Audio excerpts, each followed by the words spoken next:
It is my pleasure to next introduce Nathan Wilkes. He is an advocate in the hemophiliac community. He is here to speak about his son Thomas, and definitely comes with a lot of support from his employers and co-workers. Nathan Wilkes.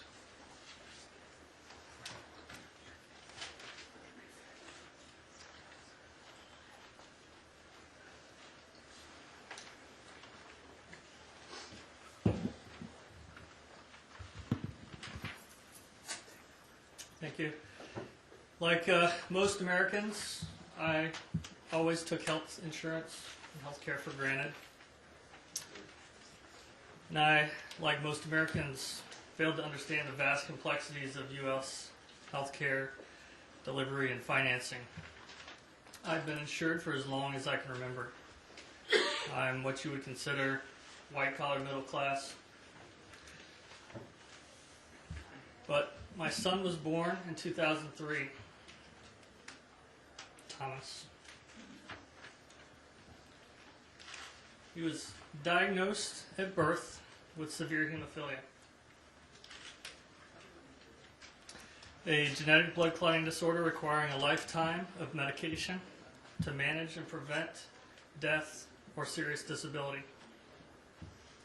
Thomas was special, but because of this, he became what I consider a canary in the coal mine of healthcare. Before Thomas, my employer would shop around every year for the best value in health insurance. Without outrageous claims, our premiums still increased 10 to 15% a year. But we were at least able to shop around. When Thomas was a year old and after approximately 6 months of expensive treatments and medications, our company went to renew their insurance and were shocked to find out that premiums were going to be unaffordable for the company and the employers. So they decided to put it out to bid. Because of the previous claims and because we fell into a large group insurance category, no other insurance company would touch us. Thanks to guarantee renewability, we still had our current insurance company and their high premiums. In an attempt to make the premiums affordable for the company and for the employers, every year since my son was born, they were forced to accept fewer and fewer benefits. In the first year, they gave us an option: continue with our existing PPO plan at a 36% increase in premiums, or convert to a high deductible health plan with a $4,000 deductible at only a 34% increase to the expense. My coworkers decided that the high deductible health plan was the way to go because part of those increases we were able to funnel into a healthcare savings account. But still, that didn't solve the problem of the deductible and the out-of-pocket expenses. Still, they were forced to put more and more healthcare dollars away. Some of my coworkers couldn't afford to fund the HSA fully. I, with my high claims, was forced to, and to this day I still have bills from that first year. The next year, 2006, more reductions in our level of care. Our maximum out-of-pocket contributions increased from $4,000 to $8,000 a year, all in an attempt to keep the premiums down. We couldn't shop around. We tried. Nobody would bid. Our premiums still went up almost 20%. And the only reason they didn't go up higher was that they introduced a $1 million lifetime cap. In 2005 and 2006, the cost for the care for my son was $750,000 a year. It's changes like these that the insurance company uses to weed out the chronically ill so that they can cover the most healthy people and make the most profits. We are about a month or two away from hitting the cap. With no options out there, I could go work for another company, make less money, but if they Google my name and see I'm active in the hemophiliac community, I'm now a pariah, because no company wants to endure $1 million liability.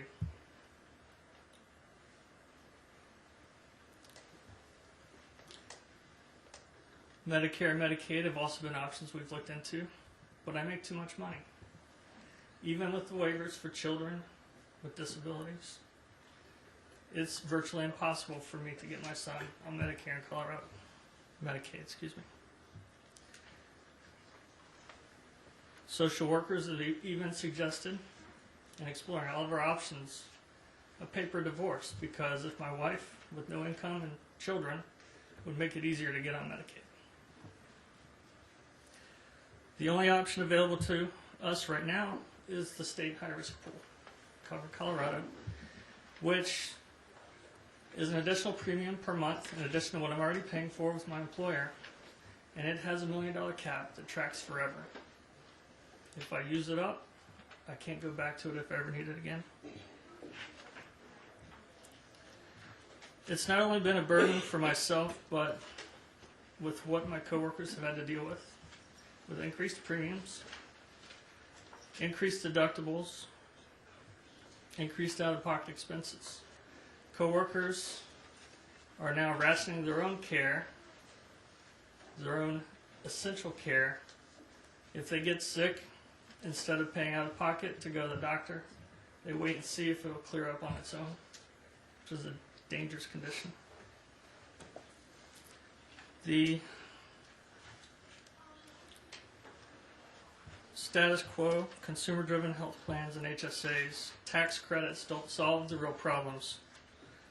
Nearly 50 million uninsured in this country, at least as many underinsured. Skyrocketing medical costs, increasing complexity and administrative costs, and eroding benefits for American citizens. With nearly a third of healthcare dollars going to administration expenses and insurance company profits.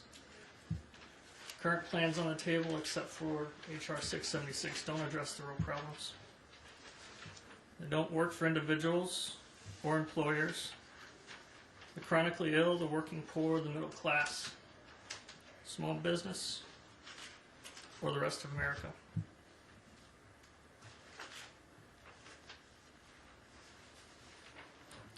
Private health insurers succeed by bankrupting and impoverishing families like mine.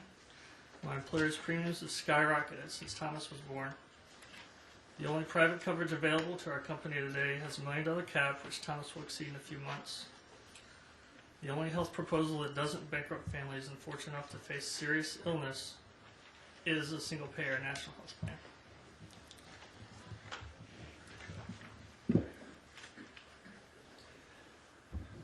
All right, thank you very much, Nathan. I think that pretty much describes the current healthcare system very effectively.